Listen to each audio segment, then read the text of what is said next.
आकाशवाणी लखनऊ से प्रस्तुत है प्रादेशिक समाचार।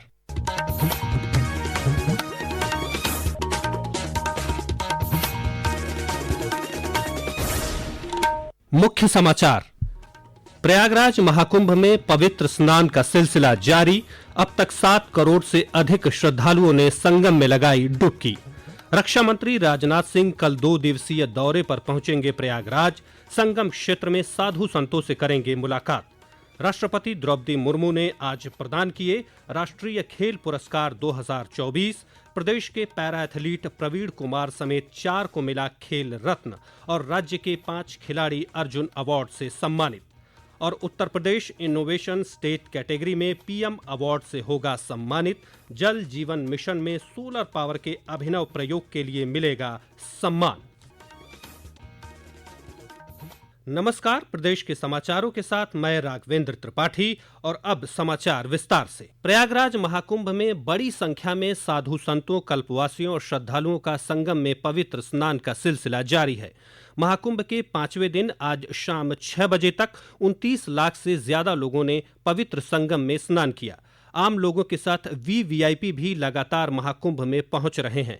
इसी क्रम में रक्षा मंत्री राजनाथ सिंह कल 2 दिवसीय दौरे पर प्रयागराज पहुंचेंगे।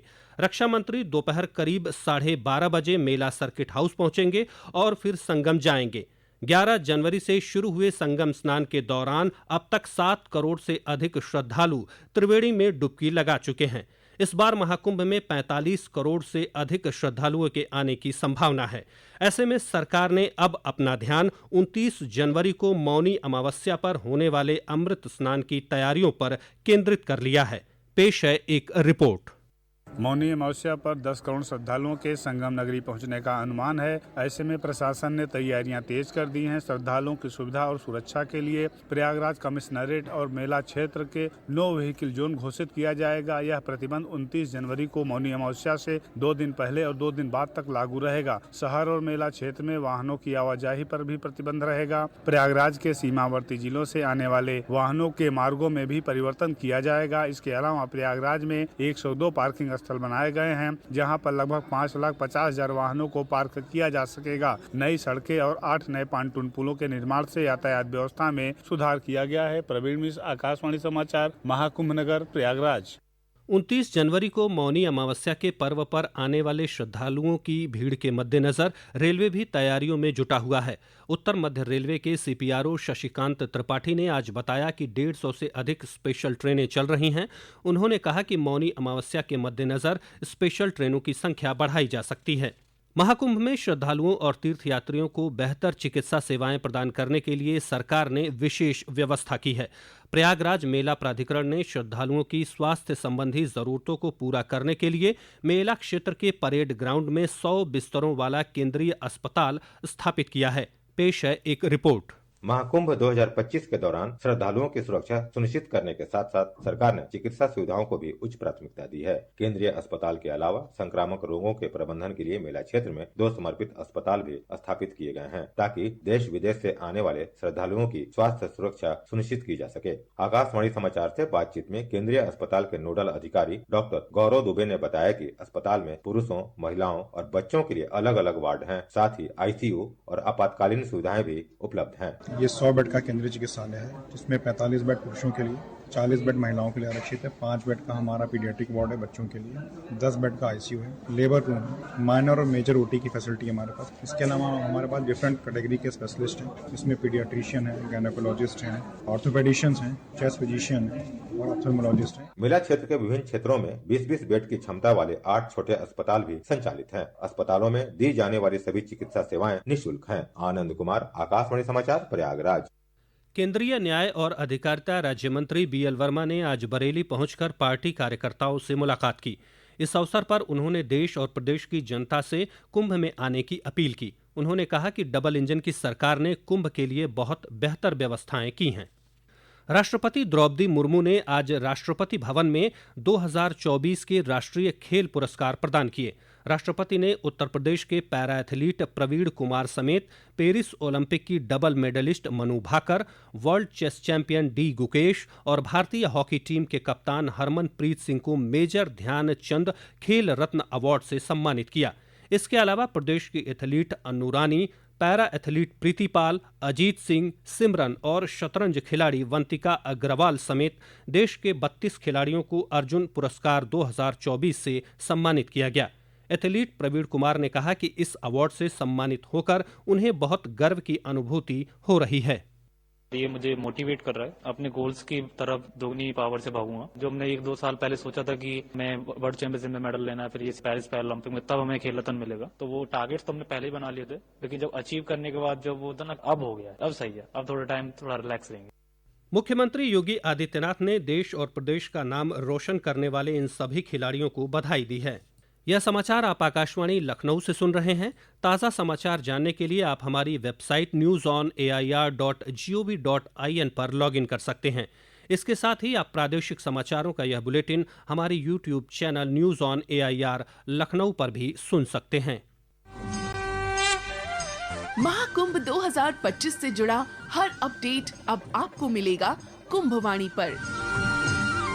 कुंभवाणी, जी हाँ, महाकुंभ को समर्पित आकाशवाणी का विशेष चैनल।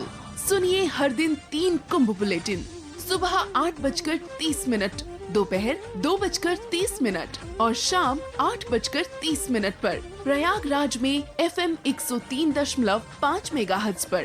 इसके अलावा कुंभवाणी उपलब्ध है हमारे न्यूज ऑन AIR ऐप पर और OTT प्लेटफॉर्म वेव्स पर।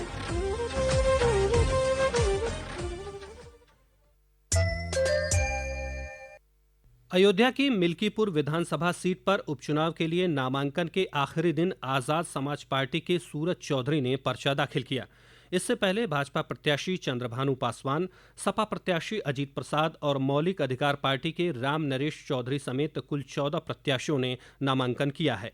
नामांकन पत्रों की जांच 18 जनवरी को की जाएगी। एसएसपी राजकरण नैयर ने बताया कि 20 जनवरी के बाद पूरे मिल्कीपुर क्षेत्र में पैरामिलिट्री फोर्स के साथ एरिया डोमिनेशन एक्सरसाइज की जाएगी।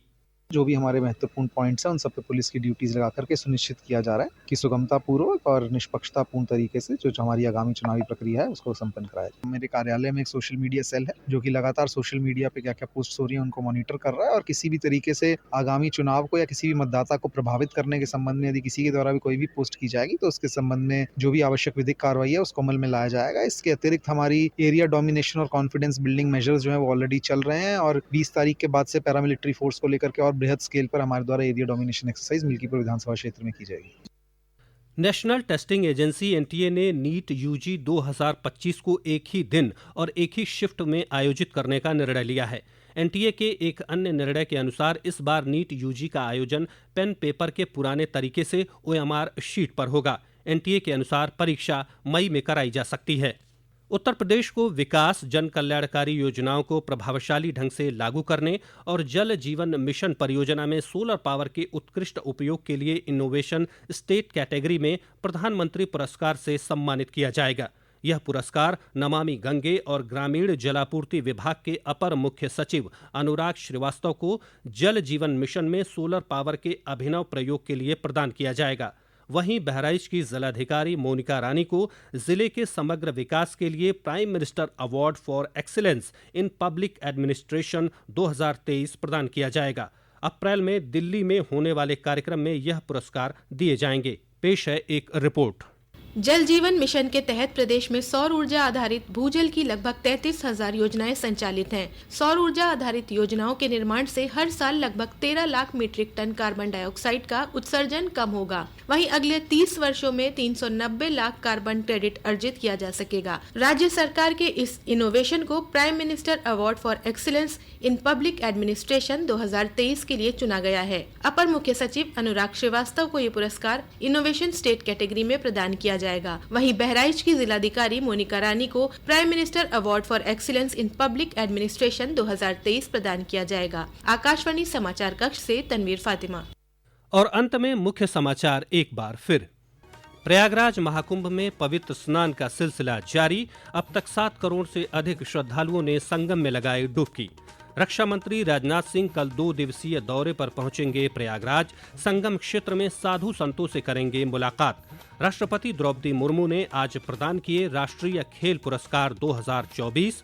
प्रदेश के पैरा एथलीट प्रवीण कुमार समेत 4 को मिला खेल रत्न और राज्य के 5 खिलाड़ी अर्जुन अवार्ड से सम्मानित। और Uttar Pradesh innovation state category में पीएम अवार्ड से होगा सम्मानित। जल जीवन मिशन में सोलर पावर के अभिनव प्रयोग के लिए मिलेगा सम्मान। इसी के साथ प्रादेशिक समाचारों का यह बुलेटिन समाप्त होता है। अगला बुलेटिन रात 8 बजे FM पर प्रसारित किया जाएगा। नमस्कार।